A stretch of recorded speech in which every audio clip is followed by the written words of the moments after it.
Don't get in the car. The voice was small, trembling, but it cut through the morning noise like a siren. Ethan Cole froze mid-step, one polished shoe hovering above the pavement. Around him, the plaza buzzed with executives rushing to their meetings, phones pressed to ears, coffee cups in hand. But that cry, sharp, desperate, made everyone stop. The sound came from a little girl near the marble steps. She couldn't have been more than 6. Her hand clutched a worn stuffed bunny, her wide blue eyes fixed on Ethan's car parked by the curb. "Lila, what's wrong?" her mother asked, kneeling down beside her. Claire Thompson worked as Ethan's interpreter, a calm, professional woman who never raised her voice. But now her hands trembled as she touched her daughter's shoulder. Lila didn't answer.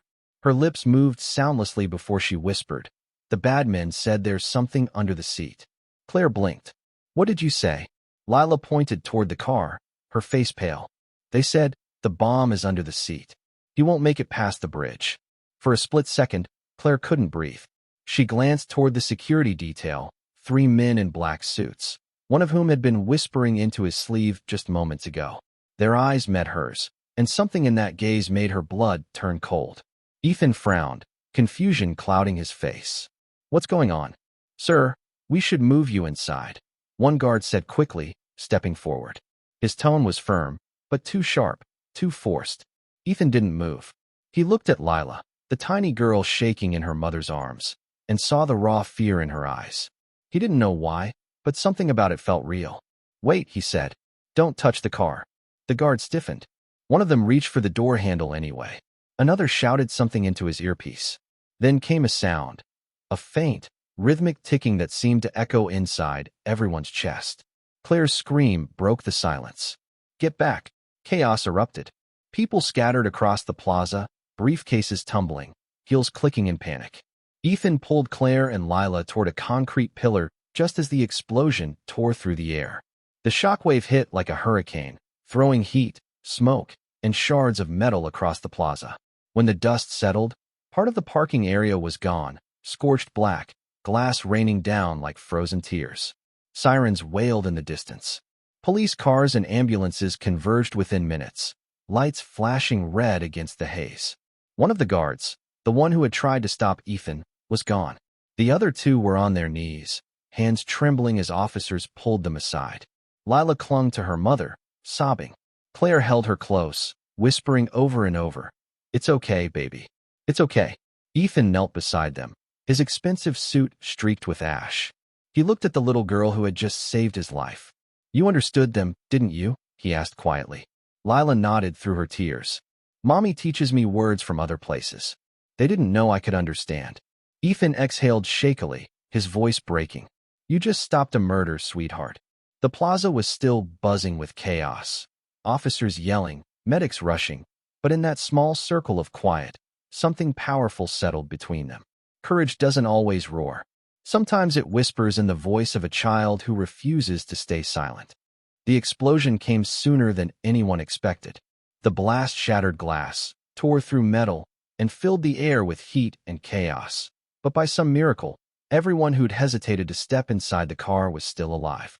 Ethan Cole stumbled backward, coughing through the smoke, his crisp white shirt now covered in dust and ash. The force had knocked him down, but he was breathing. Alive, barely believing it.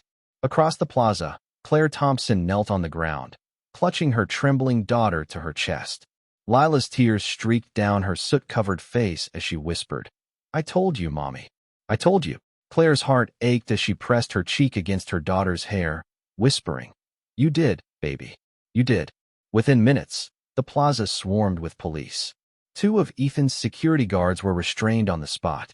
They weren't who they claimed to be, hired under fake names through a shadow security firm. The 3rd guard, loyal and terrified, told investigators what they needed to know. It had been a planned hit. A sophisticated assassination attempt against one of the city's most powerful businessmen. Hours later, the chaos had thinned to whispers and paperwork.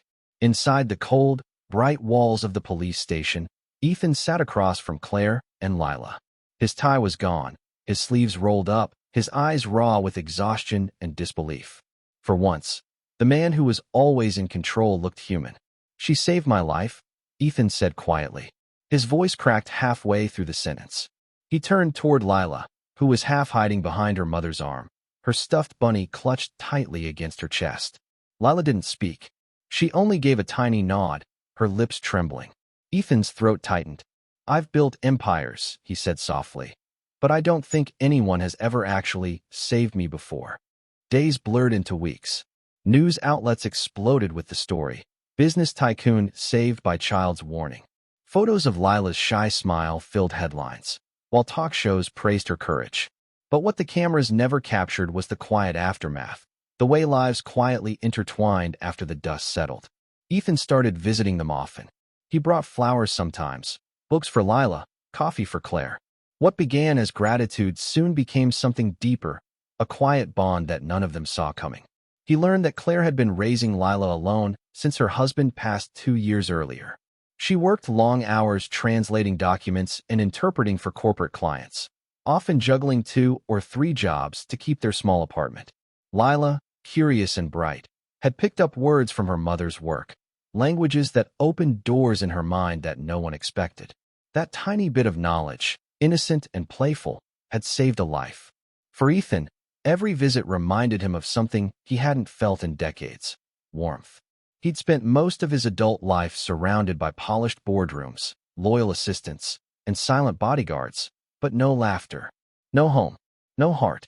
In Claire's kitchen, over cups of tea and Lila's chatter about school, he began to see what he'd missed. The way Claire listened to her daughter like every word mattered. The way Lila looked at him, not as a billionaire, but simply as a person. One afternoon, Ethan announced he wanted to start something new, a language education fund in Lila's name. "Because learning words saved my life," he said. "And maybe it can give other kids the courage to speak up when it matters most." Claire was speechless. Lila just smiled, whispering, "So other kids can be brave too?" Ethan nodded. "Exactly." Months later, they returned to that same plaza, the place where everything had changed.